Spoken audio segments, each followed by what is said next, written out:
guys, this is Sidney. Today, just before, I was feeling cold to be on camera intuitively for some reason, and I just wanted to, feel like having this kind of freestyle talking where I share my experiences and stories, and if any channel messages or any words that may help someone at this time, support someone that may come through, then I will let them come through. So I just wanted to have this relaxing atmosphere today, and then let myself also feel more relaxed. And then I just wanted to also share the kind of the food or the snack. I don't know, I don't want to personally, I do not define my meals as like breakfast, lunch, or dinner anymore, because breakfast simply means breaking fast for me, and then different meals at different times. And so I also have really wanted to share this really easy recipe that's maybe healthier if you are craving some sort of dessert or like pudding type like stuff that you don't need oven. Something like that. So I have all my stuff in front of me, and also like some of the stuff that I sometimes do to cater to my inner child.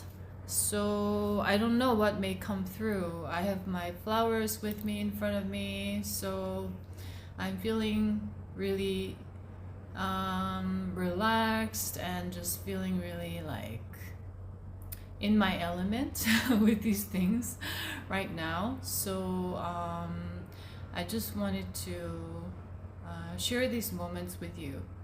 And so if you are feeling cold to this energy in this video, and for whatever reason that you decide to stay and continue connecting with me, then I welcome you. And so as always, take what resonates with you and leave what doesn't. So I always welcome genuine, sincere connection and genuine, sincere reciprocity. So I value and appreciate and honor, respect those of you who are connecting with me here on a genuine level. So, okay. So I think the topic, in a way, that comes to mind is that, okay, whenever I'm on camera, my spirit team is with me, and they come through like stronger for some reason, and Source and Gaia, of course. And it's like they want me to be here today to talk about what it means to be authentic, what it means to be really you, which is the question I'm also asking myself a lot of the times. And I'm also, in a way, constantly working myself to open up to learning and growing through life experiences and different events and circumstances. So it helps me become more of who I am and what it really means. So lately, I've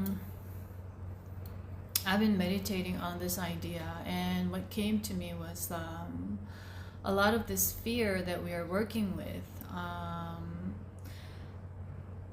Whatever that we may go through, like we have all these little detailed, different, unique stories and challenges and journeys. And when I was meditating in my own perspective, what came to me was, at the end of the day, it all came down to fear and releasing fear. And also the idea of negativity, releasing negativity, releasing negative thoughts, removing negative thoughts, however, one may resonate with these language and terms at this time. It all comes down to the energy of fear. And that all the society that we are surrounded by, the systems and structures at this time, at the end of the day, we are going for it because we want security, we want safety. So for example, like insurance business, right? Health insurance, car insurance, home insurance, everything insurance. You can even, I know some celebrities insure their legs. I heard about this long time ago. Like all these types of stuff. At the end of the day, it comes down to that human need to feel security and feel safe. And this world, in a way, it is really funny and interesting that it is creating fear, so we chase after security. And using this need, a lot of other people or organizations, they make money out of it. And also within the system, we are being called to chase after money in trade of our own security and safety at times, which is very, very interesting when I look at it all my life, when I reflect and meditate. It was part of one element or the other. We could go in details with other stuff and this topic, that branches out. But it all comes down to this idea of fear. This tribalism also is part of the fear. Nationalism, also part of security and fear. Safety. The food. Everyone is trying their best to be healthy, right? And choose what is best for them in that moment to feel healthy, which is tied to safety and security. So which is basically the root chakra and is tied to that age of Leo that started a long time ago, right? And then we moved on to Leo and then another astrological sign, and then we all came down to the age of Aquarius. And so the age of Aquarius is about individuality, your authenticity. That is basically the freedom. The Aquarians love their freedom. Sometimes can be detached, right? So we are going back to that energy, and with the energy also Aquarius can have a lot of the ego in reverse. So we are also facing this shadow aspect and learning to integrate. So I also want to ask and share this question. If I consider you're being here genuinely, sincerely, in reciprocity, in simple love and light, then, what do you think of, like, what makes you you? Have you really thought about it? And what has been come to your mind when you were reflecting on it, when you were meditating on it? So there are a lot of different elements that I enjoy. So it comes down, for me, it came down to what I really enjoy, what makes me feel inspired, and what makes me feel joyful, and at times very passionate, right? So for example, cooking is one of the things. So these recipes that I cook, I enjoy watching a lot of the street foods vendors, like especially in India and all these different recipes, or in Southeast Asian countries here. And it really opened up my eyes and heart to different ways that we could create something, and different ways that we can eat. And for instance, one of the things is that eating with your hands here, right? In a lot of these cultures, especially in Indonesia, a lot of the Muslim cultures, um, it's very commonplace that I see people eating with their hands. And at first, it was a bit weird for me, and I would look at them with a lot of curiosity. Just like at the moment, honestly, I didn't have a lot of judgment, but it was a lot of pure curiosity. And I was just fascinated by the way they eat. And in India, it's also commonplace. And what I also learned, I don't know if it's something that's handed down, but I heard that Indians started eating because they can touch the food and they can sense whether something is wrong or not. And they can, when you sense the food, it helps with your system.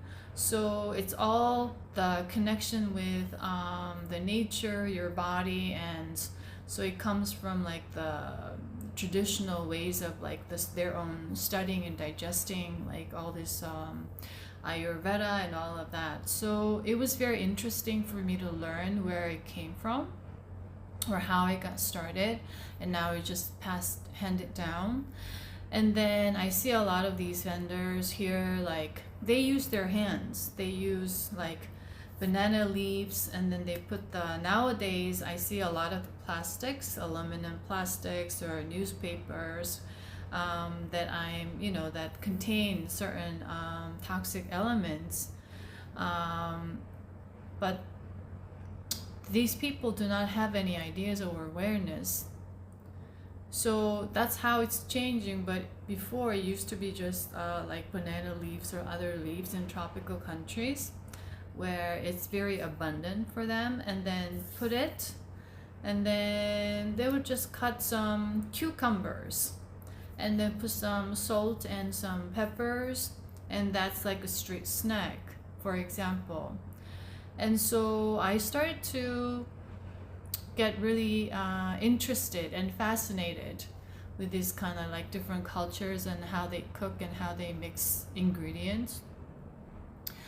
And when I'm resting, I get this idea and inspiration to, oh, what if I mix this and that and try this and that? I just get these ideas and I incorporate that and I experiment. And that's one of my joys. So I enjoy the process of cooking or making something like in the kitchen. Like that for me, it's like very much a creative process that I feel free, because for some reason with cooking, I don't have this pressure that I have to create a perfect outcome. But when it comes to work, because of a lot of the conditioning and what I went through in this lifetime, like a lot of people that we are living in the 21st century right now, it's a bit of the different story. It's still the same creative process, but somehow I have this unknown subconscious pressure that I need to produce, and there is like an attachment to an outcome for some reason, and I have to reflect on it, meditate on it, face my ego, and then neutralize and balance, and not create something out of force or in that obsessive compulsive energies, because it's a frequency that I don't want to create any of my products or services or whatever that I do and then send that out to the universe, because everything is energy. So with food, I didn't grow up having that pressure, because if you're a professional chef or cook, you may have a different story, that you may have these kind of pressures because you have that as a profession. So everybody is unique and different. But for me, it's more of like I can experiment my creative aspect more freely and with a lot of detachment to an outcome. So this one, I will just first show you. This is how it looks like. So this is pomegranate, and then this is the stuffing inside. Okay. So what I put in here, sometimes I really crave like some sort of like a dessert, right? Like I don't know, something sweet, something bready, I would say, but not like I can eat bread. I would react to my body would react to flowers for some reason. The frequency changed.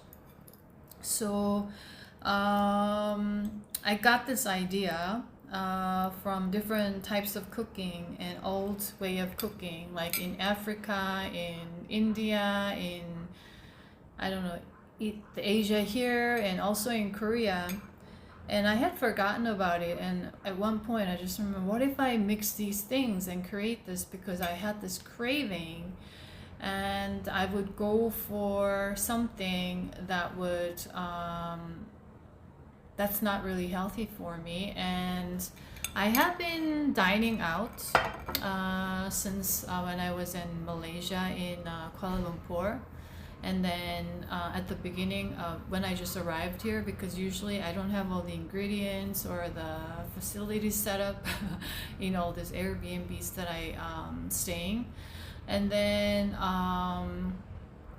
I enjoy exploring, so I find some local vegan places, or they say organic, and try them out and experiment. And this time the result was like these, you see? These, I don't know, it's inflammation, the sign of the hormonal imbalance. So it shows up, not right away, but after some time that they have accumulated a certain level, it start to show up. So it was a sign that they had some, probably they have some sort of sauce, or they use like in curry, it's not fresh coconut, it's usually canned coconuts. And for some reason nowadays, or ever since, I don't know, like at the end of 2021, when I started to go into this like immense immediate drastic I would say cleanup of physical cleaning up with foods. So when there's a lot of these things, what I noticed was that I could have a lot of vegetables and fresh fruits and organic, so-called organic stuff. But the moment I consume some sort of stuff with chemicals inside, like some sort of sauce or sugar, my body shows and they communicate. So I talk to them. I'm like, okay, thank you for experimenting with me.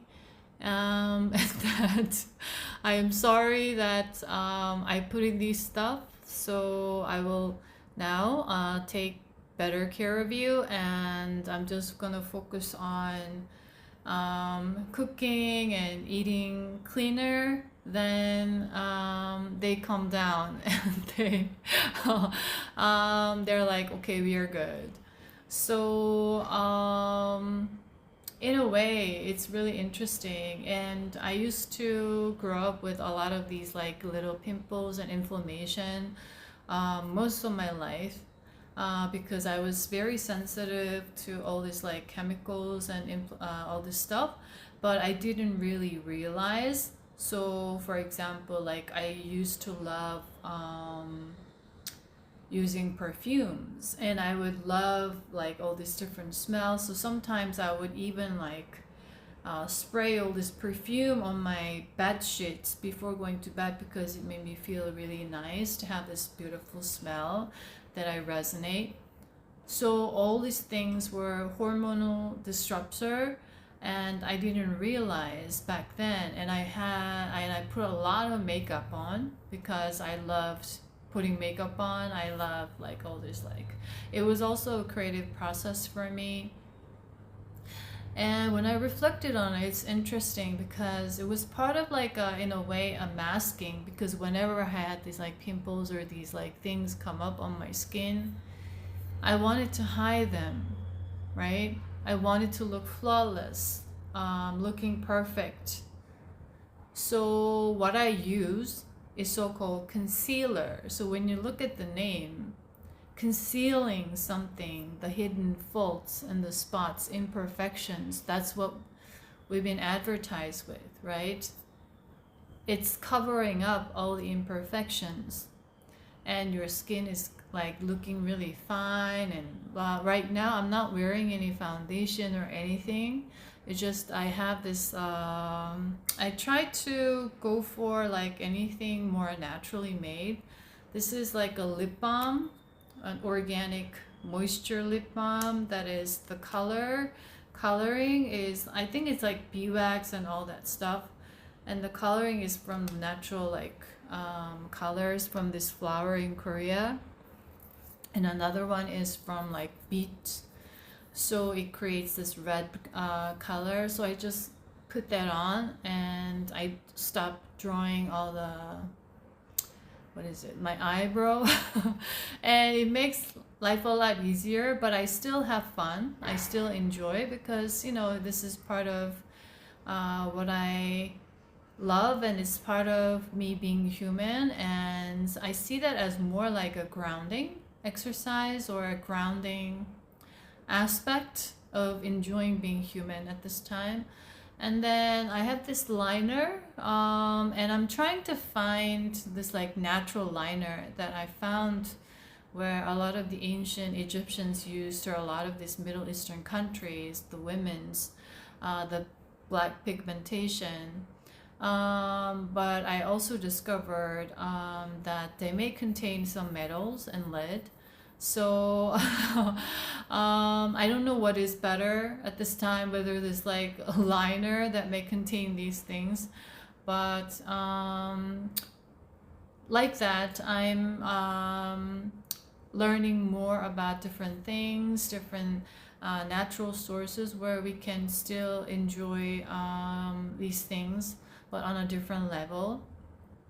And I know that some people love to put like the whole makeup and all that thing, and honestly, there's no judgment from me, because everyone is doing what they need to do and what they need to experience on a soul level. So if that's what they're choosing in that moment, and they enjoy it, okay, that's for them, right? And I don't have to criticize, or I don't have to moralize, I don't have to demoralize, I don't have to make a comment that that's right or wrong, and that's not good for you, that's this and that, right? I may share my perspectives and what I do, and if that person resonates with something that I do, then they may incorporate, and it's their choice, right? It's their sovereign power to choose based on what they resonate in that moment. So it's like the Buddha said, when a student is ready, teacher appears. And when a student is really ready, teacher disappears. So that's in line with this. So whatever that you're going to resonate, you will know on a soul level, you will choose. And when you have really learned something, some sort of wisdom, and you had this moment of awakening or transcendence or whatever, then you will kind of have access to your soul wisdom, and then you understand you're in alignment with whatever choice that you're making, and you also understand the responsibility that comes with your own power. So just like that, going back to the food, so the recipe here is, if you resonate, you can try this. I like to eat with some sort of fruit.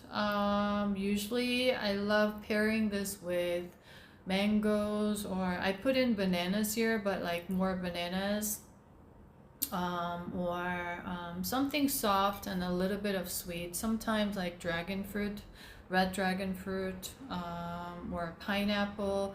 But the mango and banana really goes well with this texture and the taste, the sweet taste. So I used here spelt flour, but I also tried with quinoa flour. So personally, I prefer quinoa flour because of the more like chewy texture for some reason that I get, and a bit of taste that's slightly different. But it was not available here in Chiang Mai, so I got the spelt flour instead. And then what I did was I put in some chia seeds here, grounded flax seeds, and like 3 tiny bananas and water, and some Celtic salt, some moringa powder, and some 100% dark chocolate, and some agave syrup inside. What else did I put? Yeah, I think that's pretty much it. And I forgot to put cinnamon powder, but if you put in here, I like that cinnamony taste with chocolate. And then I put the water in the pan, and then I put some like maybe 2 tablespoons of chia seeds until that it soaks up the water, and then it becomes a little bit slimy. I let it sit, and then I stir and I pour the flour, and then I put on a very low heat because I came up with this recipe because I don't have the oven, so I can't bake. So I thought, let's try this. And it worked out for me. So this one is something that works hard for me. It may not work out for everyone. You may not resonate with the taste or not enjoy, but this is something that was really easy and just, yeah, I really enjoy. And so I put some bananas, and then and I just stir like this. And we have this kind of cooking, and when we mix certain things and then you let it sit and then you do another process. And I've seen this in like a lot of the different tribes in Southeast Asia, or in Africa, a lot of this type of cooking. So I just had that idea, and then I just start to like stir like this until it becomes slightly cooked. And because I put in flax seeds and the grounded flax seeds, and then the chia seeds, it makes this texture a little bit slimy and sticky. So I also miss having a lot of the sticky rice because I love the chewy texture. Sometimes I miss the crunch texture. I'm still figuring out how to create crunchy texture without using too much heat or oven. I wish I have a, is it dehydrator or something like that, but I'm traveling around, I'm moving around, so I can't carry all these equipments. But that's something that I will also, if I had a chance, that I would experiment with different fruits and vegetables. And so this is the final product. And I was running out of all these fruits because I had all these fruits in the earlier. I had some pomegranate, so okay, it's good.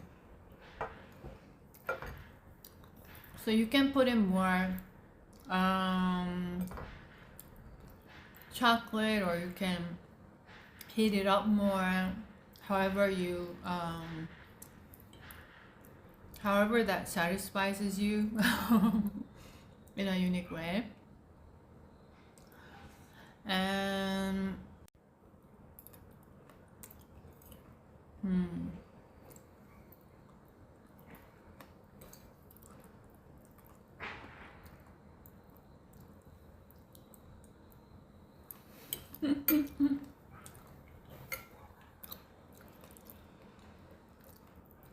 so this is really good for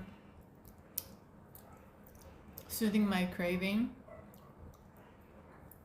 for something chewy, something sweet, something desserty, bready, however you resonate. But that's how I would describe right now. And I'm so happy that I tried this out and this came out the way it did.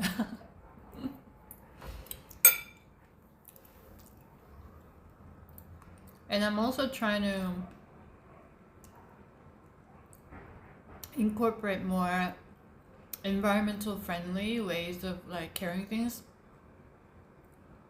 Still, I use a lot of plastics, right? Plastic water bottles that I buy to drink water, and all these ingredients that I buy are usually packed in plastics. And also part of my health also as to contribute to the environment in my own unique ways. But it's not good to judge or what is perfect and moralize, demoralize. So as long as I'm doing what is best and I am trying my ways to come up with more naturally sourced stuff. For example, I tried to go for like local products, local like bamboo tissues or toilet papers, because they contain a lot of what's this, chemicals and bleaching and all these things that affects accumulates more toxins in our body. And all the fabrics, right? This is like locally dyed. This is like indigo dyeing. So I found this clothing shop, like a local shop, where like traditionally I had a conversation with the old lady there, and who she was like making something like how is it? I forgot the word, but she was like, it was beautiful. She was like embroidery. And I asked her, like, this is like her family business that, you know, other generations and there are a lot of like, I discover a lot of these local stores and shops whenever I was traveling throughout, like Egypt, here, Cambodia, Malaysia, Indonesia, and here, Thailand. So I try to in a way, for me, it's like a very enjoyable experience and rewarding in a way, because I want to support their business and by purchasing their products. So this is like cotton and hand dyed and all of that. So I'm really grateful that they are continuing this because when we sleep and when we are exercising or when we are out, the skin is our largest organ and it touches our skin. And a lot of the inner wears, like for women, it's the bras and the what is it, the underwear, and all these workouts outfits are made of plastic sourced fabrics like polyester, nylon. And I didn't know. I learned about this maybe 2 years ago as I was going through this like physical cleanup journey. Also, the fabric and the really matters, and it also affects when we are out in the sun and try to receive light codes and solar flares and all this, connect with different energies, because when it's naturally sourced, it comes through, but it blocks this auric field. So it's also another hormone disruptor. So something like that. So I enjoy this journey of learning and growing and exploring and evolving through these different information, knowledge, and the stories or the encounters or interactions I have with local people that I always learn. Okay, and I'm getting a little thirsty, so I have this fresh orange juice. So I love this like local orange here. It looks like a little bit of a tangerine, but they call it like honey orange here in Thailand. I do not go for this like navel orange because it's usually imported, and when I cut it, there's no seeds. So I know where it comes from, and this tastes very different, and it's more like balanced for some reason. And I have very sensitive palate and sensitive all the senses, and I used to see that as like a curse because I pick up on a lot of different elements, like detailed elements of the senses, touches, and emotions and frequencies, even when I was like in a way so-called sleep state, right? Because it made me feel things very deeply, like really, really deeply at times. And it was very inconvenient for me because why do I have to always sense these things and feel these things and feel it deeply? And while others just seem like they don't even notice. But as you awaken yourself and go through this journey, you realize that it's part of your gift. And that's what makes you navigate through different energies and frequencies. So anyways, so this is part of it. And so what I do is, because I don't have like all this like equipment, I just come up with different ways and I experiment, and I just cut this local orange in half, and then I use this like a lemon squeezer, but then it wouldn't really pull out the juice, so I just use my hands and squeeze, and I use the grinder, and then like like the, what is it, to seep through all this like I don't remember the name, how it's called.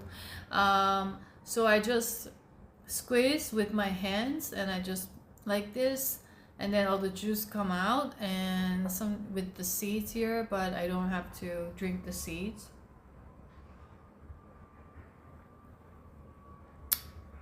So with this lifestyle, what I'm also learning is that we don't need all these like fancy equipments all the time to do certain things. We can come up with our new creative ways. I have some seeds, so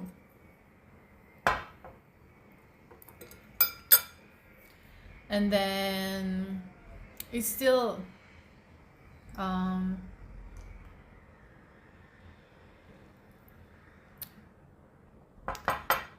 nice. And then I remember like when I just arrived there, I was exploring like this downtown area, in a way, the old town area here. And I found this cafe, and I just wanted to have a break, so I went in. So instead of getting coffee, I looked at these menus, and there was like Thai black tea. So I ordered that because there would be less caffeine, and then also I used to love the taste of the black tea. So I ordered that, and the color came out really like orange. When you see like Thai milk tea, like really that orange color. So I wanted to ask the person who was working there and making all of this, but he wasn't really fluent in speaking in English. So um, I just like, oh, okay, it's fine. And then I looked up on Google what makes this Thai black tea really orange. It was like really orange because I knew the ingredients. It was like black tea, cardamom, and cinnamon, and some spices and herbs. That's the traditional, like what makes the Thai black tea. What I learned was that they use food coloring. That's what makes it really orange. And that was why my frequency was reacting to it when I had a sip or two, because as soon as for some reason I have certain foods and the frequency is not in match, usually my body reacts immediately and responds to it, and then I notice it. And so there's something that's not naturally sourced or something like that. So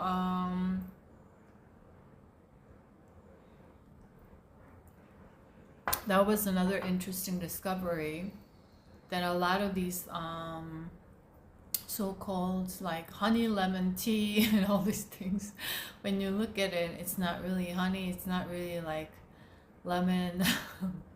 And that's why I was getting all this friendly faces here, friendly friends, familiar friends. So that's I'm learning, more and more as I go through these experiences. So it's an interesting journey.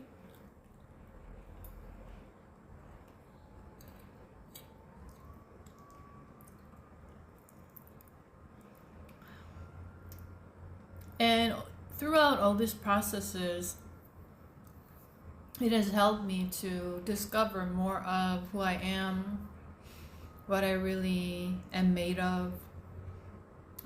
Because all my life, I had learned to hide myself, basically, like in the household. Basically, a lot of households, including mine when I grew up, a lot of secrets. You're not supposed to say this. You're not supposed to express that. And when you did, you were penalized. You were ostracized. You were being punished for some reason. And then I had to keep quiet about things, right? Because there was a lot of shame that's involved around, and the image of a family to the outside world. And you don't have to say these things. Why are you like speaking up about it? Or it could be different from one household to another, but basically that's what I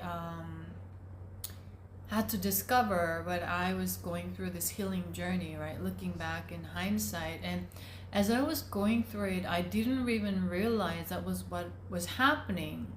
And that was part of the whole experience and experimentation my soul chose,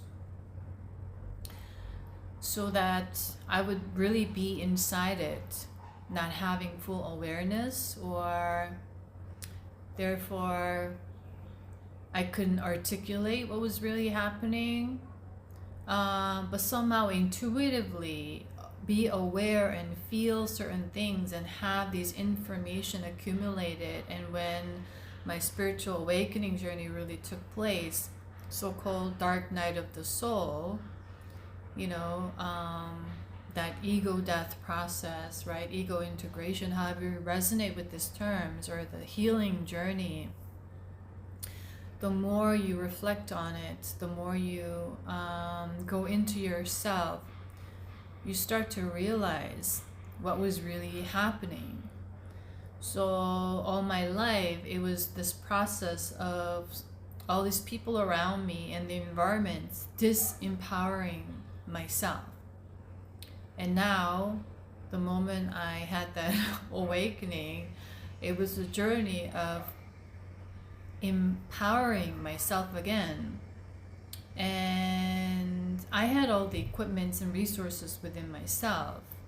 And what I mean by that is it was just I had to go in, and whenever I went in, everything was there.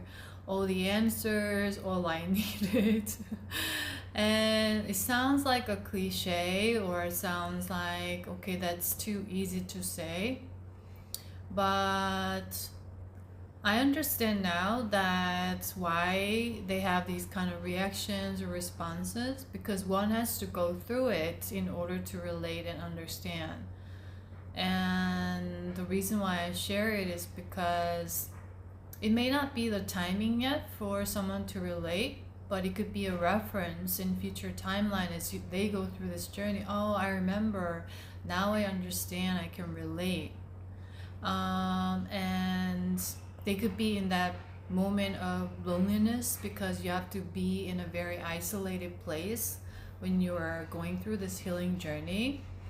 Meaning you have to detach from a lot of outside influences that used to condition you, that used to disrupt you, that used to restrict you, that used to make you feel confused and doubt yourself, so that you can silence all this noise outside so you can really tune into yourself.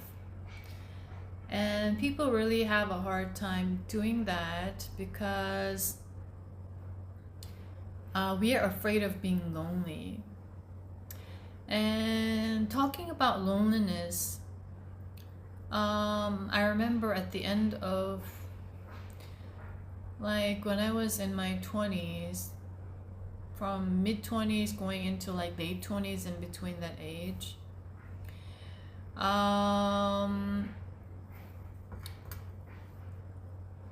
every year I remember writing, like, not like New Year's resolution, because for some reason I never really believed in it and I didn't really resonate with that. But I also wrote down the qualities that I want to grow into or I want to embrace.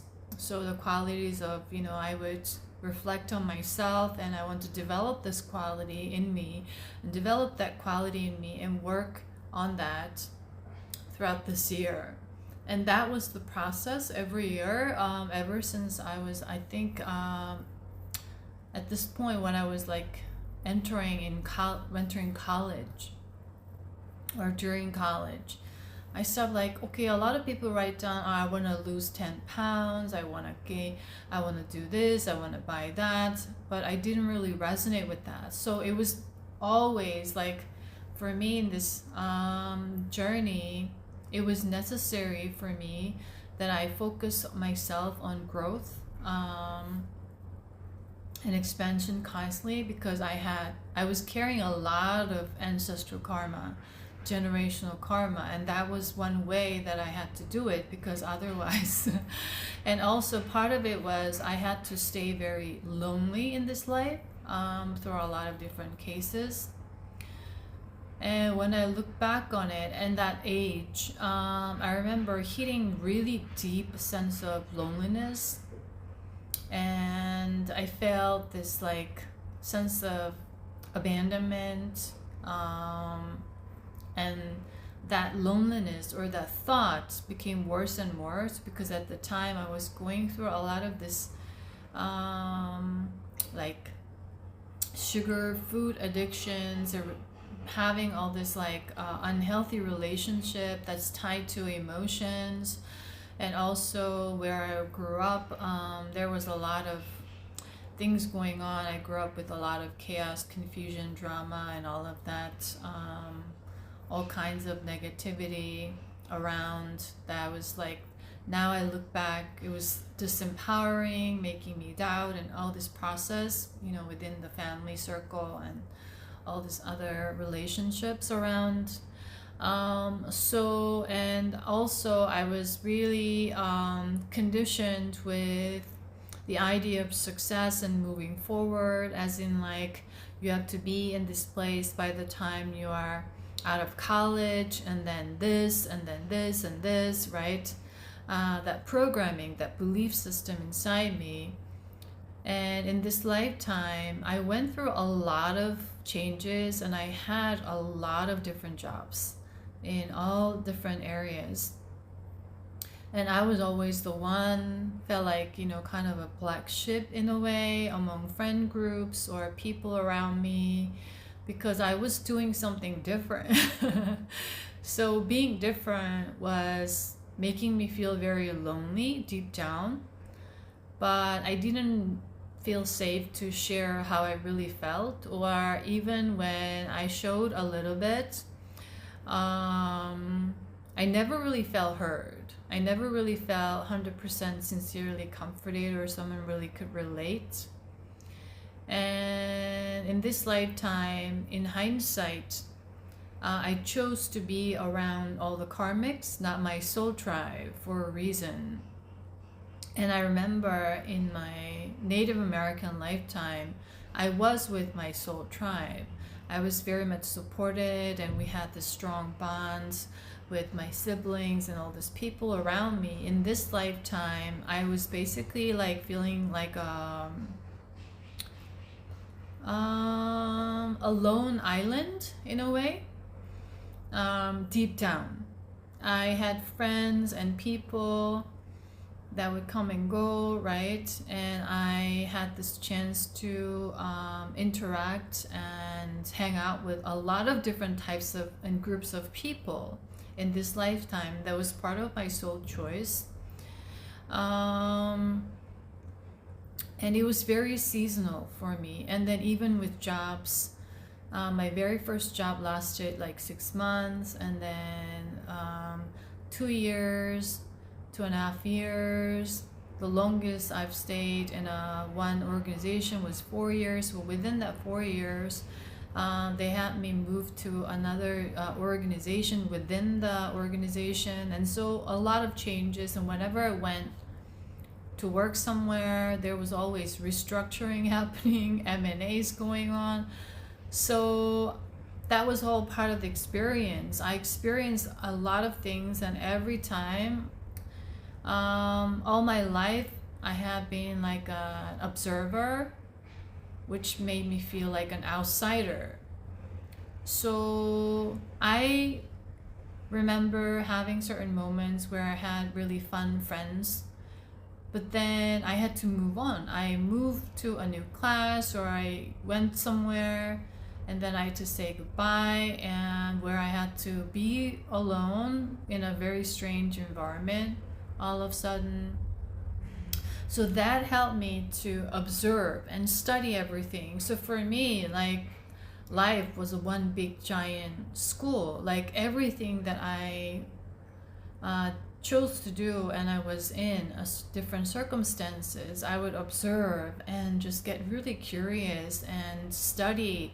But at the same time, there was always this deep sense of isolation and loneliness that I could never really connect on a deep level that would really satisfy my soul in a way, even with family members. And I never felt really heard or seen. It was always a very disempowering environment. And at times there were loving moments, but in hindsight, I understand the dynamic and where it all comes from, and how we develop attachment to parents, siblings, family members, relatives. It's all part of the experiment. You have to have that attachment in order to go through that experience of karmic experience. And you have to learn to detach and see the whole dynamic from a higher perspective. So I remember like one situation when I was in high school. So my dad had to work in New York City. So the whole family moved to New York. And it was my dream to go to America ever since I was like 7. And it was in my blueprint. So every time there was like a very strong obsession and compulsion that I couldn't let go of, it was all part of the soul blueprint. So I remember like praying every single night for some reason. I wanted to learn English. I wanted to be in America. I wanted to go to America. And I was watching all these American shows ever since I was a child, and nobody really pushed me to learn English, but I taught myself alphabets when I was very young. And also because I also spent my previous lifetime in US as well. Now that I look back, there was a lot of nostalgia and familiarity at the same time. So when that happened, like it was my dream come true basically. So I moved to New York and I went to the school, and it was a very unique setting for me, where it was this town in Westchester County outside of New York City, like the suburban area. And I was actually had to go to another school because there was the company house that my dad's company or the organization had. So all these families who were posted to New York, they stay there. But then when he was posted there, it was like not in season, so it was off season. So it was a unique kind of timing. So we had to wait like 2 or 3 months until this family leaves of their post, so that we could move in. So we had this 3 months gap or something like that. I remember 3 or 4 months. I don't quite remember, something like that. So we had to look for a new house, and then we ended up finding this house in a town next to that. And that town, the whole area was very much known for like well-to-do families in a way outside of New York City. Like there's like a train direct to Central Station to New York, where there's like a commute on a train, like 45 minute on the train ride. So there are a lot of people who were working in New York City who was living in the suburban area. And the high school that I went in, that first high school, there was no Korean, which was very unusual, that I realized later on. Like you live in New York City, you're in Westchester, and it's not like far out in the countryside. But then to have that experience where there's no other Korean, I learned later, hanging out with other Korean Americans or people who grew up in the States for a little bit like me. They had this Korean or Asian group or different ethnic groups. But for me, it was like it's very white dominant Jewish community, where probably 98-97% was like Jewish white students. So it was not a big school. It was maybe like 400 students, 450 students. They were like 9th grade to 12th grade. And one Chinese girl, I remember. And then few Japanese girls or Japanese students, because they also had that, they came like me.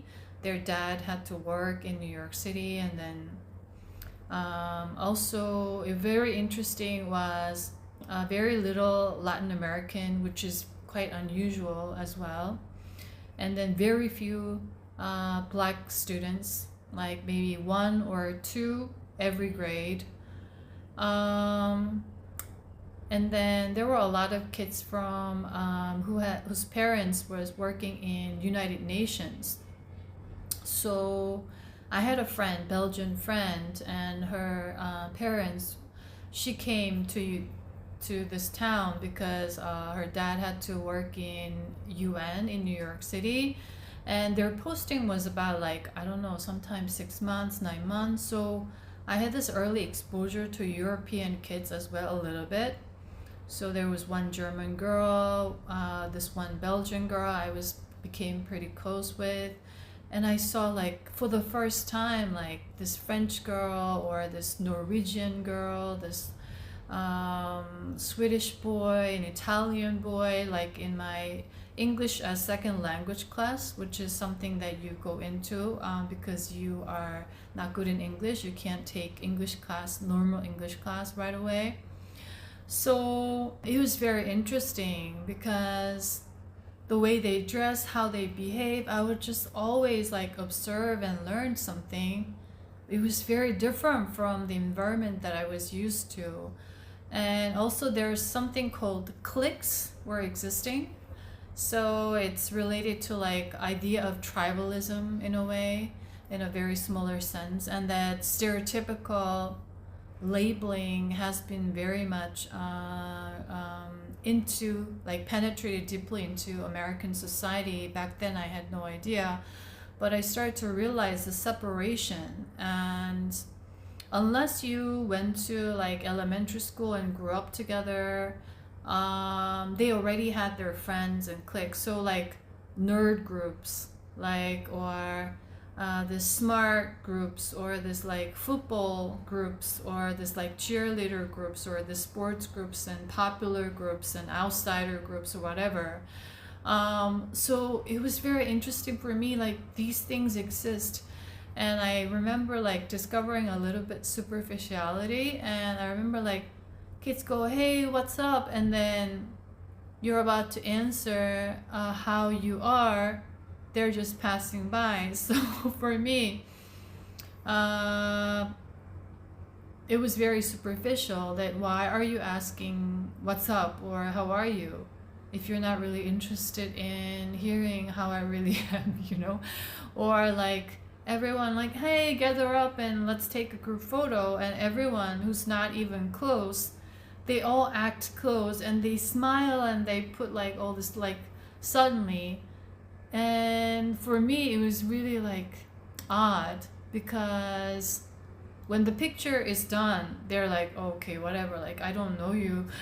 Like for me it was really interesting. And I remember after about a year and a half, so in that school I had a very isolating time, because I was the only Korean in high school. And then Japanese, like little Japanese group kids, they stuck together. This like little black kids, like they stuck together, and the Latin Americans, they stuck together. It wasn't like mingling. There was like a invisible wall or a separation, but it wasn't like outright discrimination or like segregation, but there was this invisible wall that you can't really enter into.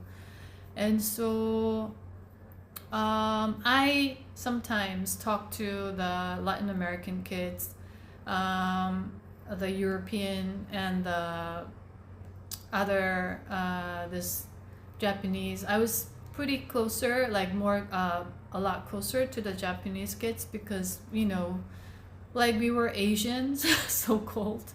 So we start to, you know, connect a little bit more or bond more easily, or feel that sense of familiarity, I would guess, because of how we look. So, and also I wanted to graduate 1 year earlier so I could stay in America at the time, but that plan wasn't part of my soul plan. So I ended up graduating 1 year earlier in high school. And I received the admission to go to a university in US, but I ended up choosing to stay and go to a university in Korea instead. But it was all part of my soul purpose. And so I was taking all these classes that wasn't like with my grade. So that also isolated me in a way. So there was one experience that was very interesting for me, that I suddenly happened to remember, like, I don't know, maybe like last year. I had forgotten all of these things, and when these memories come, it comes for a reason, because there is some aspect and information. So these memories or emotions, they're information. They're like the clues that what you may be processing right now, what you may be integrating right now, or what you may be called to release right now.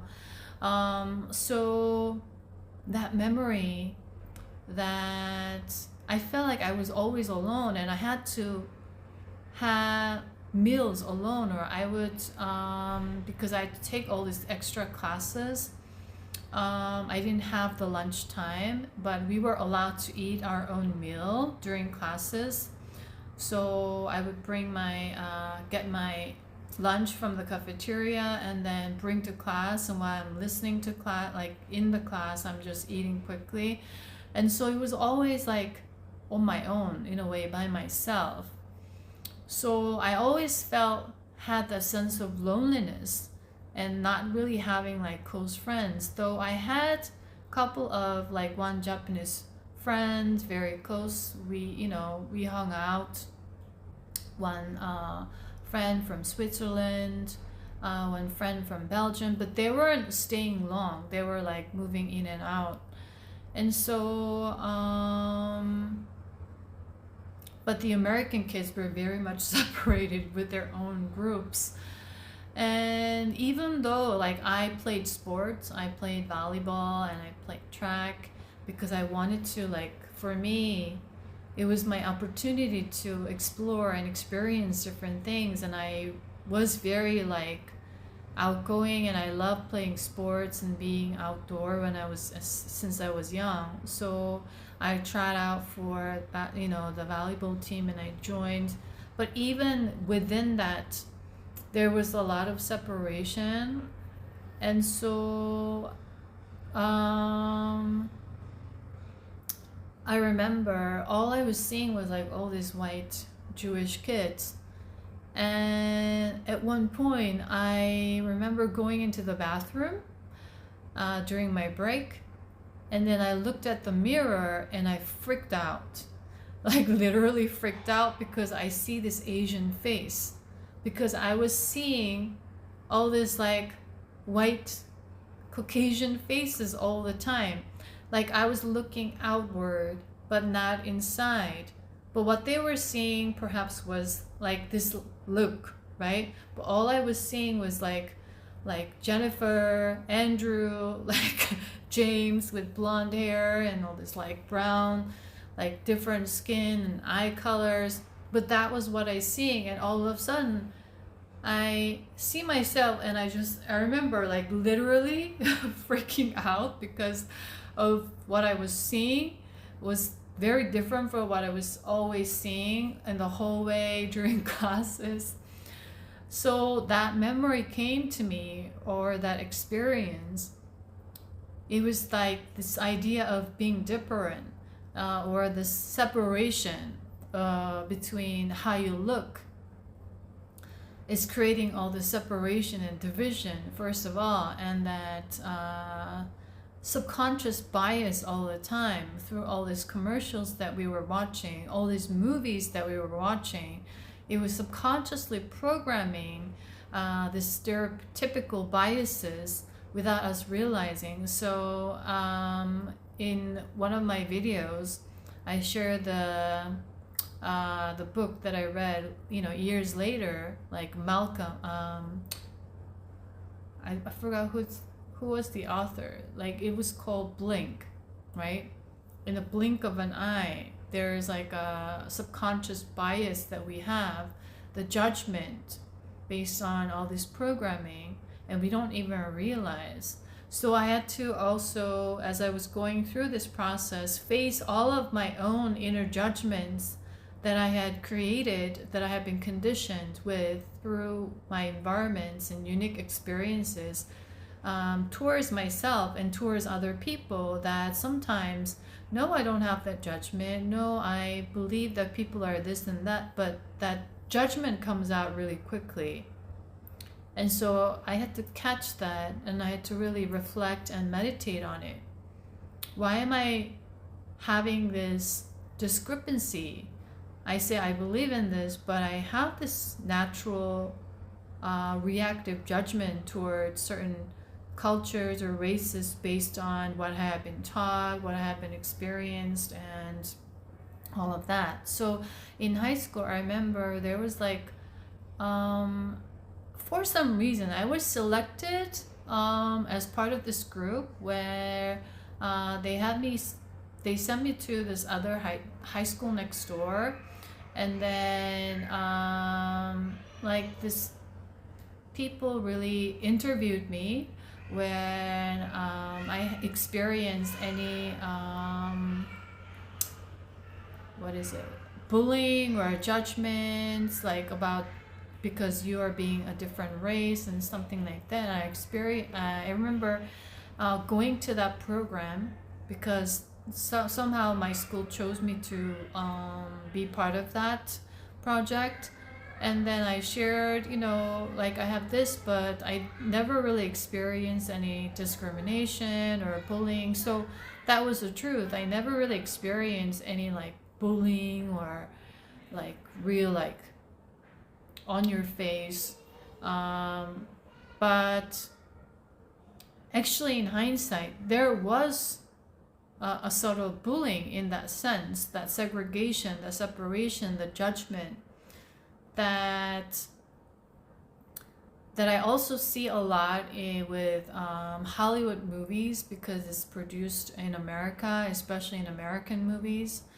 That you have these popular girls and they're acting in a typical way, like dumb blonde, or this like nerdy kid who likes this boy, or this boy who likes in a different group, and they like each other, but because they're in a different group, if you are being seen that you associate with that other person from this other group, you're being seen as a loser, or that's a shame, so you hide yourself. And there's, even though there's a bond, the friendship is not developed, or there's a struggle, but at the end it harmonizes everything. And but it's like, even though the conclusion of the story is that despite this division and separation, I see you for who you are and blah blah blah.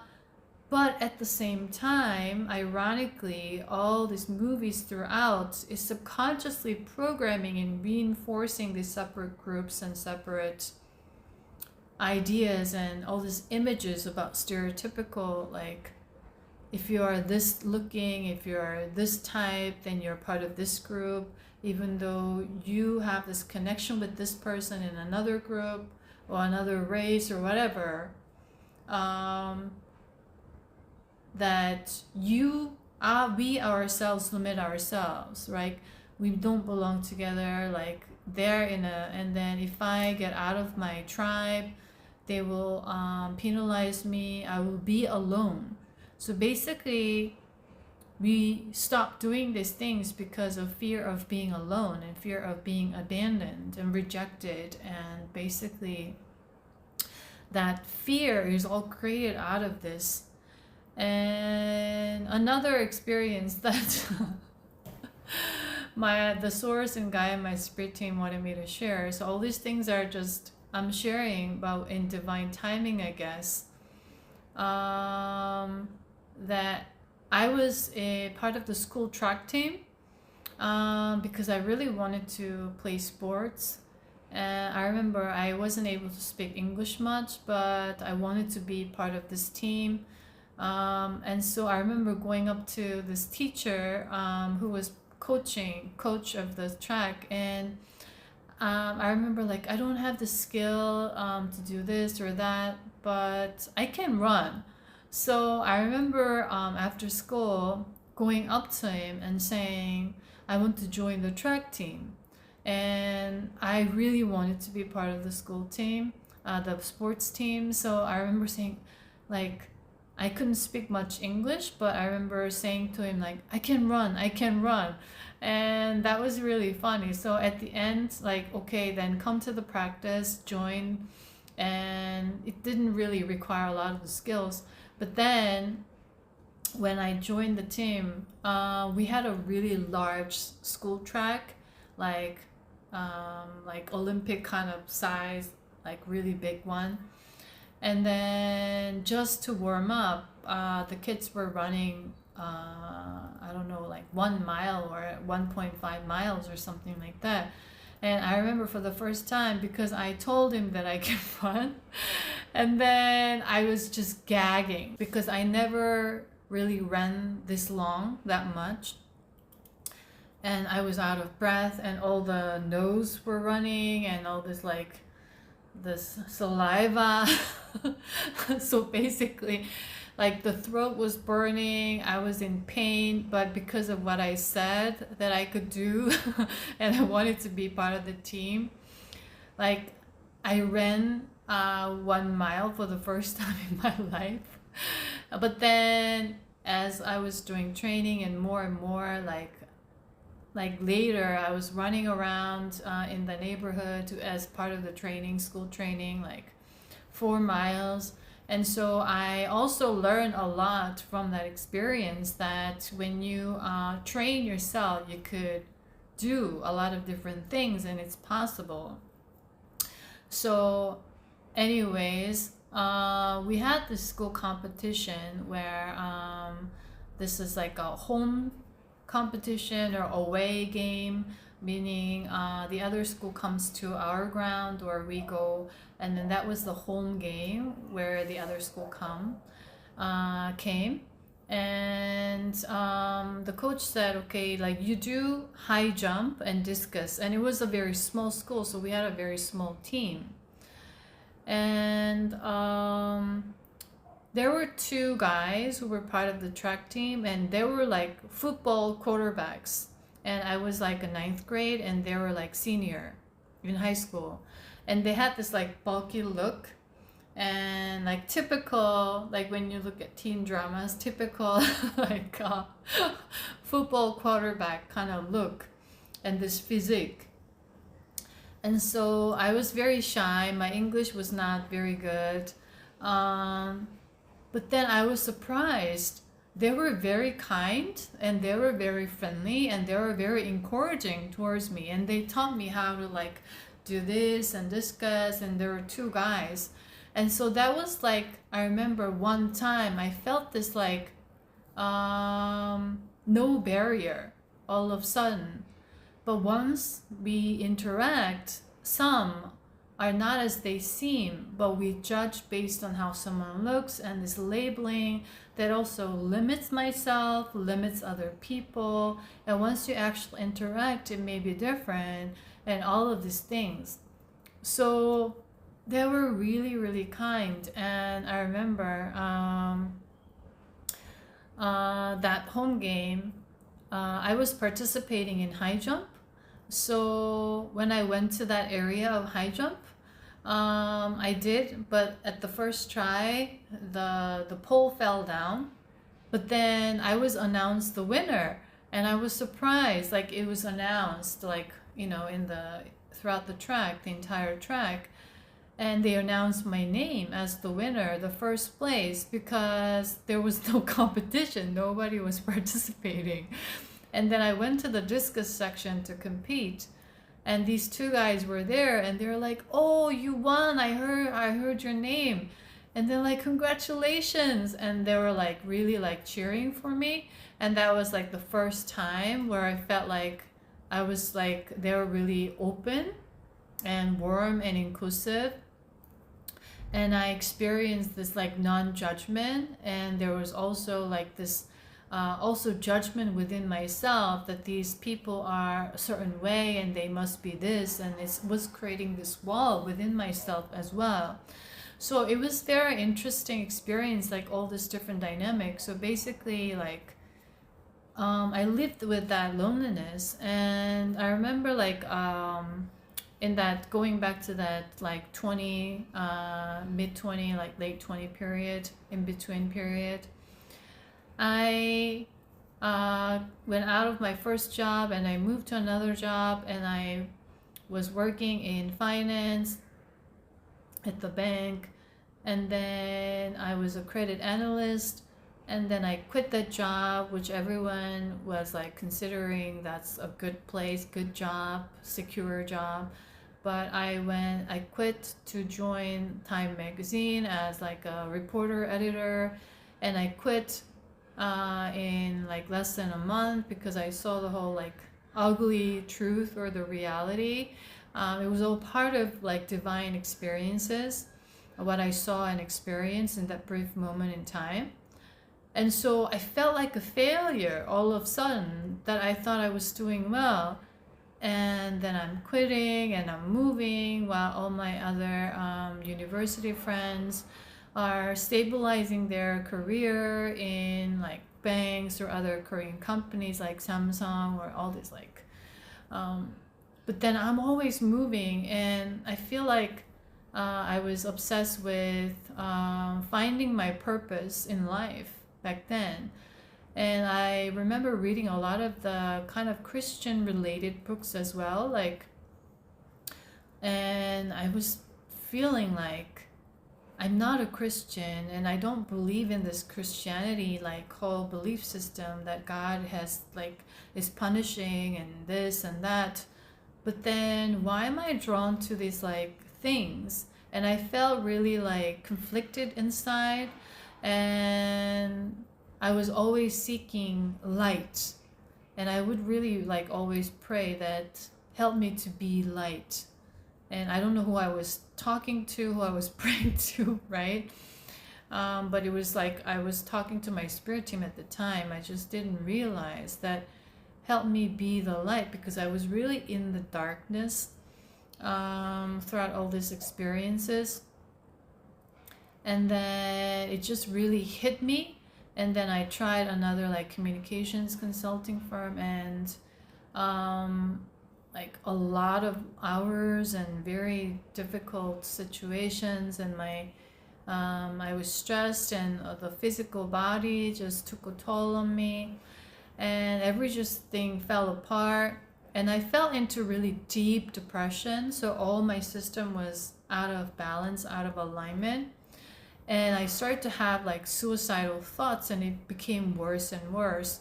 And I would have these attacks where I couldn't control. And I experienced like delusions where I would get really dizzy and just like things moving like in a movie, hallucination to a point, and it really was scary. And my family members didn't really pay attention to me, and I wasn't used to sharing my emotions. I never really felt safe to express, or I never really felt heard. Like, also on an intuitive, instinctual level, that's what I felt growing up. So there was a lot of emotional repression, suppression, even though there were friends, so-called friends, that I would talk to about my problems, but it was just on the surface level. And I would do a lot of journaling, but that wasn't enough, because I always had to deal with this sense of loneliness. And then all of a sudden it hit me, and I kind of acted as if I wanted to like kill myself in a way. But then at the same time, I was always very aware that I'm doing this because I wanted to draw attention from my family members, from my parents. So that was a very interesting experience in that moment of deep depression and suicidal like thoughts or impulses, that I lived with a lot of depressing feelings of feeling empty inside, because I chose to go through all this experimentation of darkness and isolation in this lifetime, away from my soul tribe. I had to find myself.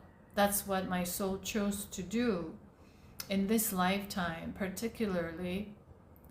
And I remember, wow, I'm acting out because I'm wanting attention. I'm needing attention. And so with that, I ended up going to a counselor. And then that was the first time where I really felt vulnerable, because I was holding in a lot of these emotions inside. I had a lot of anger. There were a lot of arguments and conflicts within the household already. Especially got worsened in my teenage years and growing up. So it was my first time having this experience of vulnerability, where I was sharing how I was feeling to this person, this like counselor who was a stranger to me. And then we were doing these like tests, and then they showed you have perhaps have this relationship with your father, that's how you perceive or view your father figure or this mother figure or whatever. Like they were explaining, and I felt really like I wanted to hide, because I was so used to hiding everything, putting under the rug and masking myself, always trying to be strong and always figure out my way, which I have been doing in a way without realizing.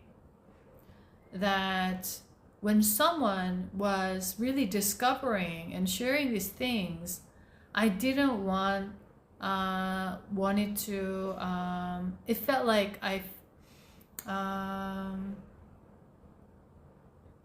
it was really scary, that feeling of vulnerability that someone knows, because I always felt unsafe to share how I truly felt, because instinctively and intuitively,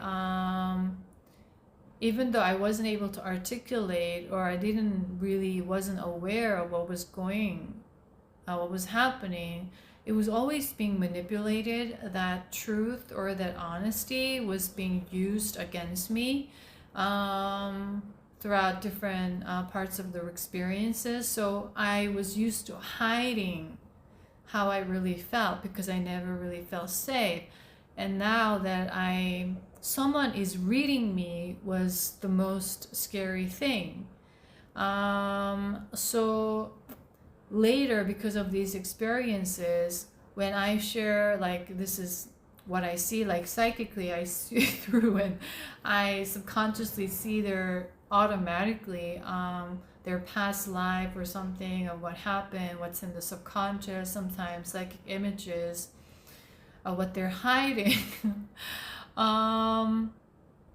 They get scared, and I understand why and where it comes from, because I experienced that too.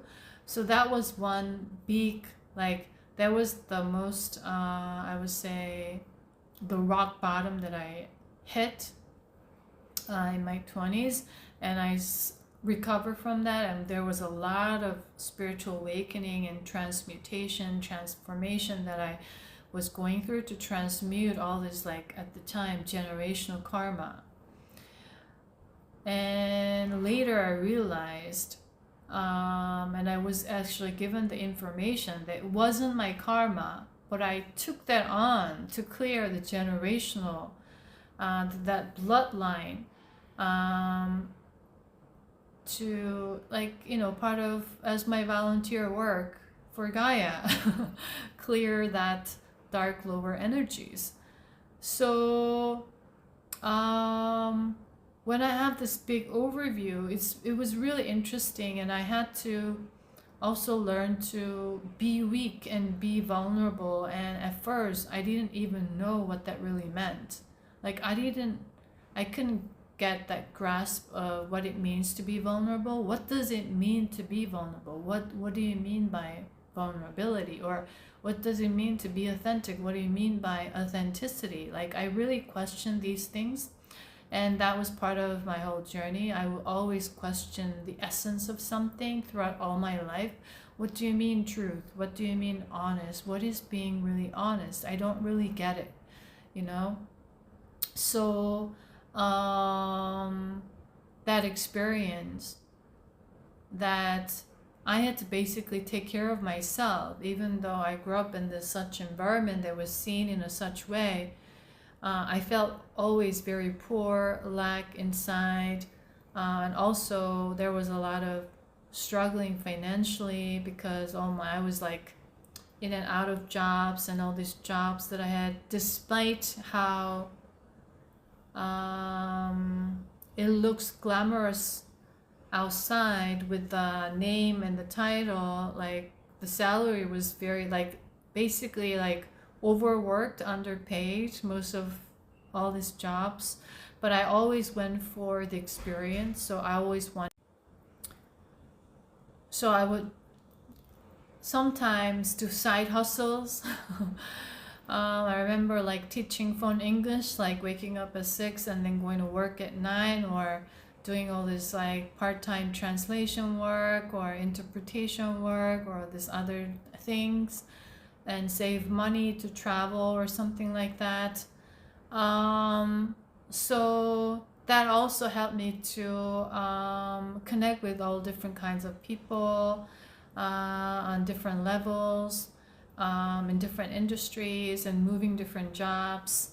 And especially after like working in the finance and deciding to go study contemporary art in London, when I didn't have the money at all and I didn't know how it would work out, but I felt like I wanted to prepare myself for 2 years and receive admission and then I decide. So I put all my efforts and resources into, and that time I learned the whole history of art in relation to like the history of humanity. And so that was how I was learning and evolving. That's what my soul chose. So I went through a lot of changes, and in London I was able to was exposed to a lot of different interesting experiences, different groups of people, and then came back and this and that. So it was all part of that experience. And then throughout it all, like all different stages, I was learning and growing, but at the same time I didn't realize that I was hiding behind something. So for example, like putting on makeup, I used to put a lot of like used to do a lot of like concealer, foundation, and all the shadow, and to hide all these spots like here and here. And then I felt good. So in hindsight, not that I would, it's not, I'm not in a position, or the intention is not to judge or to moralize, demoralize, or criticize what is right and wrong, what is better or worse. But that whole experience,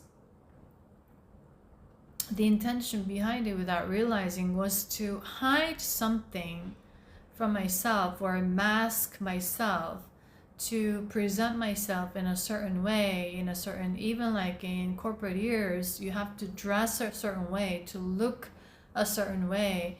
And I always felt that restrictive because I was just a person of loving fashion and being expressive and playful with all these different creative elements. I saw that as a creative element.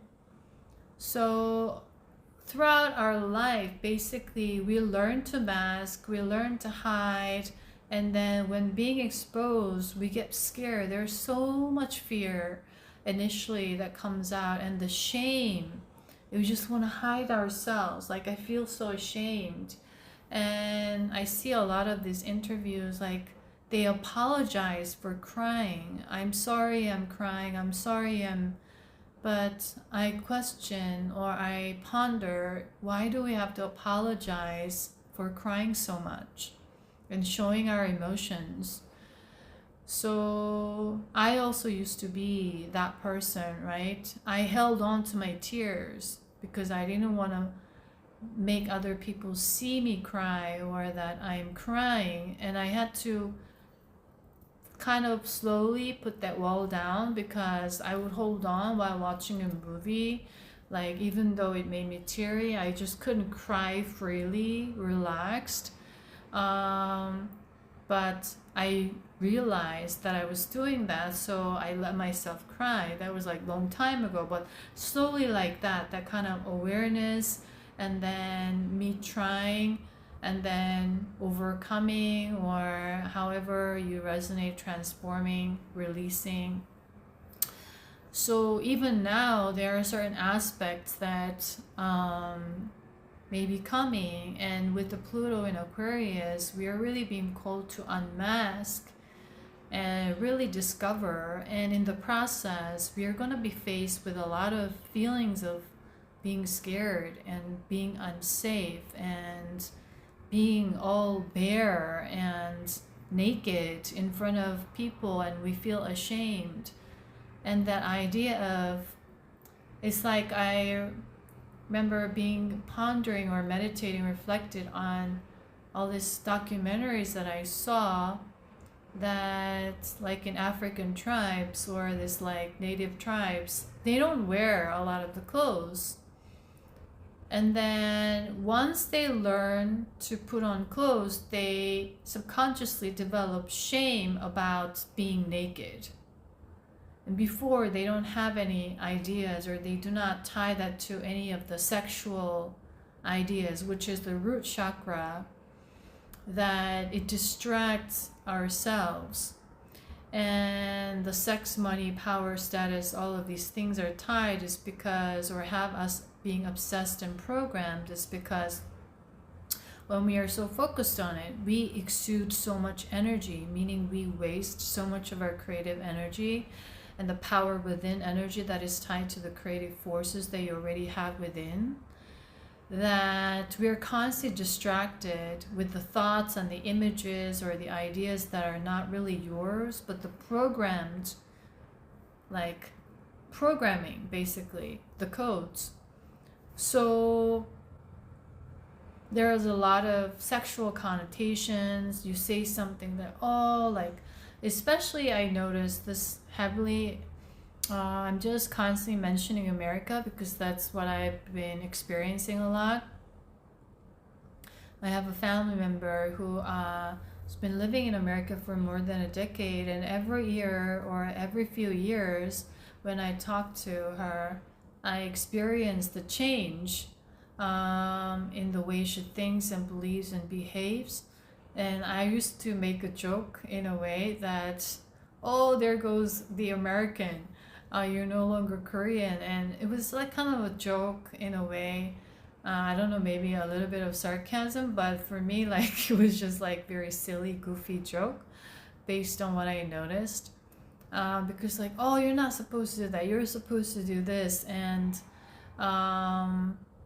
that's this and that's that. And whenever I talk about something, there's like a sexual kind of interpretation behind something that I didn't really intend to have that on. So it was all part of that programming. And now I see, like, with food, they talk about, oh, so 15 grams of protein when we talk about it, or so we have a lots of protein.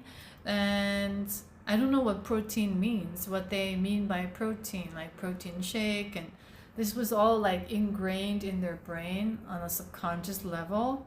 So it's really, like, for me, interesting to discover, and also interesting to reflect on, and how all these things are being cultured, and all this like fear, separation created out of tribalism, out of these cultures and traditions that they're pushing forward. So we call that like propaganda, right? And as a channel message, what came through, I mentioned about NASA recently in the latest video. What came through was they're now using frequency to continue this process as people are waking up. So they're going subliminal, which is very powerful, and at the same time very threatening. And recently the source guy and my spirit team gave me the information that now they are having this sleep music frequency made by NASA, and people are listening to it. And I saw all this like people comments and someone talking on the Korean talk show mentioning this actress that she had a hard time sleeping, which a lot of people had because of this ideas and thoughts and anxieties and stress of how people are seeing them, negative comments and hate towards each other, right? It's lowering the frequency. And then she was mentioning, and all these people in the comments, compared to other sleep music frequencies or sounds like rain sound, when I hear or listen to it, it immediately puts me to sleep in 5 minutes, in 10 minutes. And I'm recommending this to everyone, all my families. I'm listening to this. And in that moment, I received, okay, there is something being programmed in that frequency. So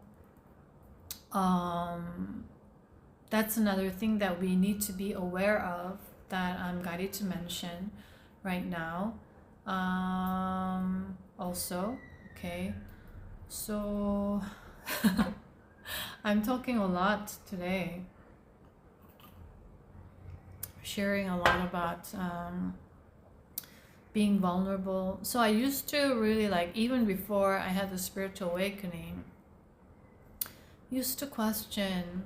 I had these different phases where I explored a lot of different philosophers like Nietzsche or this and that, or this like literature and this history of art and all this like the practical business theories and stuff like that. So I was always like kind of in a way studying and learning mode, and still to this day. And then just what came to me is that recently, in this period right now that we're living in, especially in Sagittarius season right now, the Sagittarius is a Jupiter energy where there's a lot of growth, learning, and expansion is like the major theme. And at the same time, there could be a lot of restlessness when it's not balanced and aligned, right? So you may be feeling so what that energy does on a collective level is bringing up a lot of these like conflict or confusion where your ego is colliding with these energy of soul expansion right now. This is what I've been tapping into. So you may, like for example, like attachment to outcome. It's like you may be in a rush, like, oh, I want to expand, I want to grow. Okay, like I see this opportunity and I want to work on it. But you may not be realizing, or one may not be realizing, it's out of the egoic need to control the outcome or rush the process because of this programming, causing impatience. That if you don't see the outcome, you don't feel valid on a subconscious level. That is tied to the idea of security or safety, that you don't feel safe, you don't feel secure. So you need to secure that place. You need to secure that success or that idea of success, like tied to your belief system or something like that. So it also is tied to that idea of moving from control to flow state that we are transitioning into. The divine feminine rising energy once again, from that place of union within, of balancing the masculine and the feminine within ourselves. So with this energy, why am I mentioning this?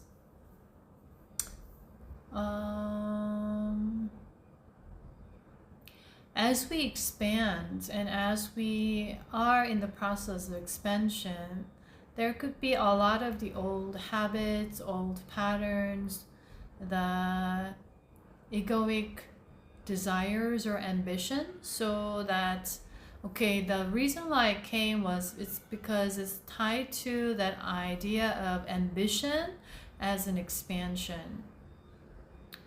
So sometimes we submit. We submit who we are.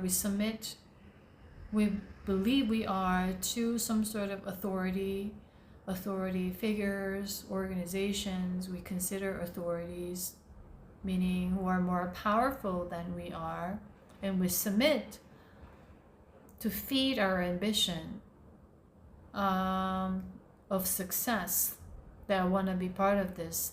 Or you may justify, there must be a reason why they did this. They're doing this because they're this renowned, internationally renowned, recognized organization or authority figures. And we justify and we doubt our own intuition and soul urges, because deep down we are very much scared. And also at the same time, this idea of punishment and reward, we chase after reward so much. But the other side of that, the shadow aspect, is the fear of being punished, meaning fear of being alone, fear of not having the security, not having that safety. It comes all down to that. That energy is very strong right now in the collective and individuals to reflect upon. So that's all tied to the idea of us being more authentic and becoming more who we are. But actually the word becoming is also something that I was meditating, reflecting heavy on, is that the more we try to become something, there's that ambition, there's that striving, but that becomes an obsession of the ego and the compulsion. And the reason why we want to become something, become this or become that, become more this, become more that, become less this, become less that, is we are afraid of not becoming anything. That's the programmed idea, right? We are afraid so much of becoming nothing, that I do not matter is the belief system that is tied to that. And that leads to I'm not enough. And I do not matter. And that creates all this emptiness that creates this deep sense of depression. So I want to share that the essence of who we are, that is limitless, is this nothingness, this emptiness, that we are nothing, that we are empty. That's what makes us limitless. But the programming that we received thus far is that we need to become something, and being nothing is to be afraid of. That's why we have all these pressures, anxieties, and compulsion to become something that feeds the ambition, and we submit and we trade our truth of who we are, how we really think and believe, and we hold on, hold ourselves from expressing because of idea of being punished. And it takes a lot of courage to speak the truth nowadays because of a lot of repercussion or judgment that people may have on your truth, right? That's how the society is. And from my experience, you speak the truth, and when you start to experience judgment and you start to realize that you don't feel safe, that's how you shut your voice down. Your throat chakra is blocked, your heart chakra gets blocked, everything starts to get blocked, right? But why do we do this to each other? Why do we hate each other? Why do we judge each other so much? Why do we get jealous? Secretly wish it's like this, like, oh, your friends and families want you to do better, but just so not better than them. Why do we have to be surrounded our energies into this, and how can we break free from this? And you may encounter yourself having these moments of your own judgment, but that is something very valuable to work with at this moment. Is something that I really feel very strongly to share with for anyone resonating to ponder upon. And also that you don't need to associate that emotion with guilt or shame, but see that from a new perspective or new light as a valuable resource, valuable information, that in that moment you can be very grateful for that opportunity to discover something about yourself through your own self-judgment. And that's how you transform, that's how you transmute and transcend and move beyond, break free from these limiting beliefs or limitations of societal conditions. That when we are not afraid of being nothing, not doing anything and being happy existing, and that our natural state is ease, it's not stress, anxiety, and that's where we are transitioning to and moving towards, is something that my spirit team, source, my higher self, Gaia, they want me to share these. Also, a lot of ascended masters are coming through right now.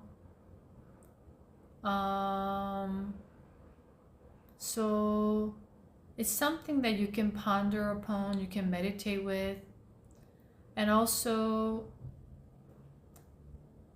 we lived in a society in the old frequency where someone needs to teach something about meditation. But anything can be meditative. And we have these ideas and judgment also within that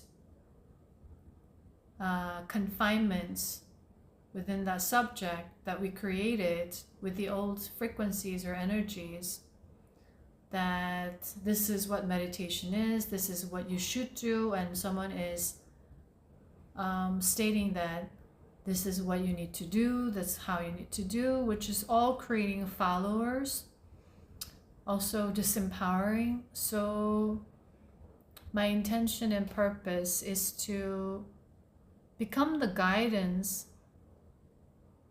and reference, but not so that you can find your own ways to meditate, understand and come to your own ideas of what meditation works for you in all different ways, the cooking or this drawing or watching something or enjoying or being in nature. It doesn't have to appear in one way to be this or to have that validation, to be valid. And because of this, we shame our own selves. We judge our own selves in a lot of the times. Okay? So that is something coming on very strong, because you already have all the wisdom within. It's like this, we constantly break things down, right? In comparison, that, oh, I hate mosquitoes. I wish there were no mosquitoes. But everything is relevant when we are not in that place of separation. And oneness means that everything exists with a purpose, and with that there is value and worth. But we were taught that, or conditioned, that we are only valuable or worthy when we are at a certain place, we are achieving something, or in comparison to something that creates competitiveness with each other, that creates separation, that creates jealousy, hatred, all these emotions that's tied to lack, that is the fear. So this idea, whenever we face feeling jealous towards something, or you immediately sense the hatred within yourself that is being triggered, or the anger, that's the valuable information and clue to unlock or I would say break free from all these conditions that we've been taking on, or someone may have been taking on uniquely through their unique experiences. And that becomes a valuable clue. So we can utilize these emotions and what we discover through our self-awareness is very important, is what is coming. And that mosquitoes are important. The ants are important. The insects are important. Cockroaches are important, but we just like, oh, I hate cockroaches. I wish that they don't exist on Earth, or that they're less important. It's just from our own self-oriented perspective that we are the center of the Earth, which is the idea of the ego, right? Everything evolves around us. That's the unbalanced Leo energy. And now we are moving into the Aquarius, where everything exists freely as one, as whole, and that we are equally important. Everything matters. Everything is important. And the birds are singing or chirping. Some people, I have this experience like, oh my God, that's so noisy, and why don't they just stop? And some people are bothered by that, and it's because of what they're holding inside. The frequency is not in match, but to someone it's like really something that they connect and they as within harmony within, or in alignment with. It's like nature's orchestra or something like that.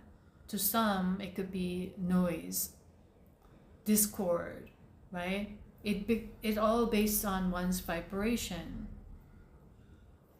And so there's a reason why they're singing, because they create this, like, it makes the frequency, the tree drops, it creates water, and that water is like, I don't know, like I studied this, like, but I don't remember the details, but it creates, it brings the moisture to all these plants, and then in the morning there's like a chain evolution, that everything is connected, interconnected, and oneness.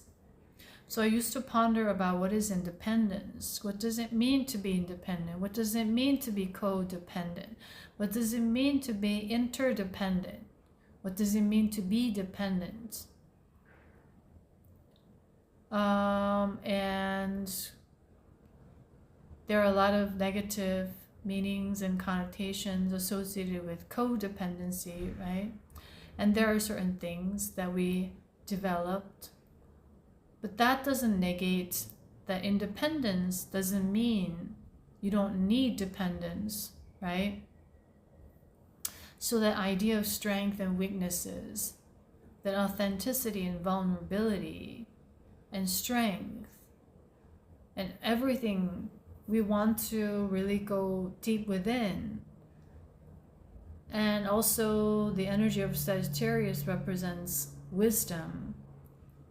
So you already have a lot of the wisdom within your soul already. It's just a matter of one, listening and tuning in and accessing that information that's already there. But when we are conditioned that you're not worthy, you're not enough, we do not believe that we are wise, or we do not believe that we are strong, you do not believe that we are powerful, and we doubt constantly of our own power, of our own wisdom, of our own magic. So I'm just throwing these things out in order for you to really delve deeper. If you resonate, tap into it and start to think about, what does it really mean to be, and be who I am right now. I am right now, that I am enough right now. And how can I incorporate this?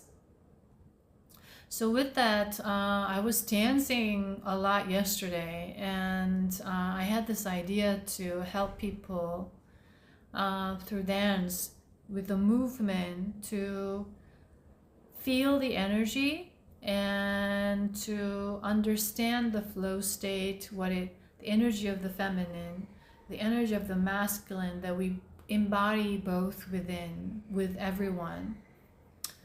And I start to connect that everything matters and that you matter and that we are all connected and everything all serves a purpose. And your existence serves a purpose. There are trees, they exist, simply exist. The birds, the nature, they serve a purpose. We are part of it too, but we break things down in our mind when we are separation. That condition, weighing, I am this or that, or this or that, more important, less important, you see? So how can we balance this and come to the alignment when we are in that? We start to connect everything as one. And that's the energy of peace, serenity, balance, with that sweetness of joy, of contentment, the feelings of happiness. That boredom doesn't feel bored, but it's peace, contentment, joy, beauty, blessings, miracles that you witness and experience on a moment to moment. And when someone opens up to that energy, that's another parallel lives of the earth that you are entering into. We call that, there are a lot of different words to describe that: quantum jumping, entering into new earth, your new reality, however you resonate. So it's all about your frequency, and it's about what's inside you and how you transform within. I think that's the key message of expansion right now. So before I wrap up today, I just wanted to share my inner child moments. I love like cute things, so I got this like little so cute, like I just can't help like when I see these things. So I remember like seeing this when like about 2 years ago when I was in Bangkok, but I held on to myself like I don't need this, but then I just got it because it really nurtured my inner child. So I'm having this like cute, I don't know, to me it's like baby. So this makes me happy, makes me feel, I don't know, just connecting with that little like giddy, joyful, excited, adorable like feelings inside. And sometimes I love getting all these stickers, like cute stickers. So this is like a little pocket journal that I got. And then I buy like all these like cute stickers that I resonate, and I love just like decorating, like putting on stickers. This is something I used to collect, all the stickers and cute stuff. So part of nurturing my inner child, and whenever I do this, I am really joyful, giddy, happy, and we don't need to live in stress so much. Sometimes we have the subconscious stress and anxiety. And so one way for me to align that or to transform that is to connect with this like inner child with no judgment. You don't have to be a certain age to connect with these things, or you're a grown up, you're this or that. If you resonate with these things or don't resonate, it is all up to you. But that's how I came to realize throughout my journey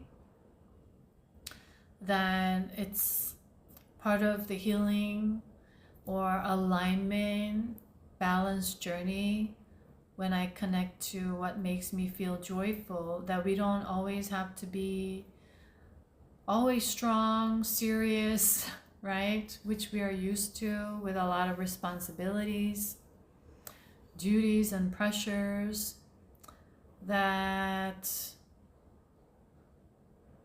I lived a lot of my life not having so much fun with a lot of the things. And when I associate something fun, it was a lot of distraction. It was not purely aligned within. It was to hide, it was to escape from something that was painful or that was fearful. So the journey has been to learn what it means to be me, be joy, be existing, be connecting. And for some reason I wanted to share the flowers for the energy here. So I was drawn to get these flowers like a couple of days ago. So I love getting flowers and having them in the house. And there was no vase here in the place that I'm staying. So I cut up the water bottle, and then you see, and I put the flowers inside.